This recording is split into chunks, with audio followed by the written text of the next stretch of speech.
installment of Sports with Joe and Ish. I'm the sports editor of the San Marcos Daily Record, Joe Bazzelli, and I'm here with Ishmael Johnson. And Ish, last night, Texas State basketball, they play against Georgia Southern, and they end up losing the game 40-36. I don't know if, it sounds like a football score, certainly not a basketball score, but really from listening to the game, they had so many chances, and Coach Casper was so frustrated with the fact that he has probably one of the best defenses in the Sun Belt, and yet his offense just is not consistent enough to be an elite team in the league right now. Yeah, that's kind of been the problem when they've gotten into conference play. The offense just has not been able to replicate what the defense is able to do. That's coming and bit them in a lot of games this season when they have like those long stretches of 5 to 10 minutes where they just don't score. And like you said, this is probably the best. This season is probably the best defense. Last season it was probably Lafayette, and Texas State was up there. But this season is probably the best defense in the Sun Belt, and they just can't.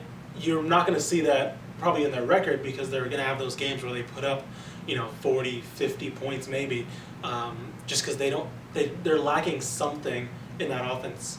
It's consistency, but as far as fixing that, who knows? It's hard to say. Like you were saying, they do have the number one ranked defense in the Sun Belt right now. They're averaging, before the Georgia Southern game, they were averaging giving up 40 or 55 points a game, so that's probably around 52, something around there. But, we've been talking about the entire year, really the only consistent scorer they have is Imani Gant, and nothing really around them.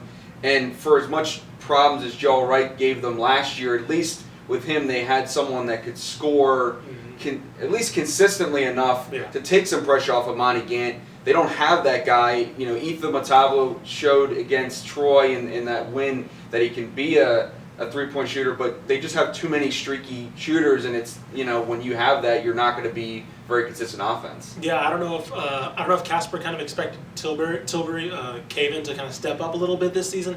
He averaged, I believe, 9 points last season. He's under that this season as a starter. He was coming off the bench last season. I think he was kind of expecting him to come into his own a little bit more with Imani Gant, perhaps Witherspoon as well. But you're trying to figure out where they're going to get this second scorer from, because every other game it seems like Imani Gant leads, and it's somebody, Naylor, Witherspoon. There's not that consistent guy. And I remember after a game last season, he talked about having the one guy who can count, for 15 to 20 a game, then another guy for about 10 to 15, then another guy for maybe about 8 to 10. That's what he would like. And every other game, it's like Imani Gant maybe has 15, and then some guy maybe has 10. The rest have like 5 or lower. So finding that next guy, whoever that is, having them step up is the next step they're going to have to take if they're going to make a run in the Sun Belt Conference and to the Sun Belt Tournament. It's not good when your leading scorer is 13.7 points a game. Exactly. When that's Imani Gant. Yeah. And it's going to be a real big issue because they got Georgia State coming up. R.J. Hunter, Kevin Ware, transfer from Louisville. I think Bill Culhane on the radio broadcast just going through their lineup, and you just say to yourself, they're going to average at least 75 points a game, and that's one of the best mid-major offenses in all the NCAA right now. Yeah, R.J. Hunter is creeping up a lot of people's draft boards. He's probably going to be the Elfrid Payton of this season in terms of the NBA draft. That late first-round talent, Ryan Harrow as well, a transfer from Kentucky, still running the point. Kevin Ware, who's, they're starting to become what Lafayette was last season, that scary team that's going to make a run, possibly in the NCAA tournament, much less the Sun Belt tournament. It's pretty much their conference to lose. And even as good as Texas State's defense is, that's a phenomenal offense at Georgia State. And Texas State is going to have to be able to. The road goes through Georgia State. The road to the Sun Belt Championship goes through Georgia State. And Texas State's offense, if they want to have any shot at this title, they got to replicate what their defense can produce. And switching gears a bit to two teams that are playing really well right now, the Lady Rattlers and the Rattlers. Of course, we've been both covering both of those teams, and the Rattlers, they won 76-46, and then the Lady Rattlers also pull off with a victory. Just kind of talk about that and where they stand right now. I guess they're 5-1 in district play at this point in the season, and off to a very good start. Yeah, 5-1 in district play. Their one loss coming to Tybee. That was a very close game as well to the end. Coach Kendall just talked about the free throw shooting and things like that. But then they got Kennedy last Friday, and they completely took control of that game. They looked like themselves again. Coach Kendall kind of alluded to holiday rust in the Taiyu game, and they kind of dusted that off a little bit more against Kennedy, and they're playing absolutely phenomenal. Sarai Gonzalez stepping in for Shannon Mathis, who's hurt right now, might come back at the end of the season, hopefully.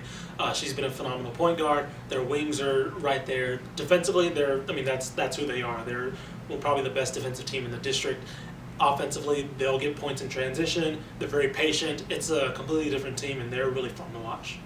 Not enough credit can be given to Rhonda Ken and what they've done. I mean, Sarai Gonzalez, the progress that she's made from last year to this year, Natalie Rios,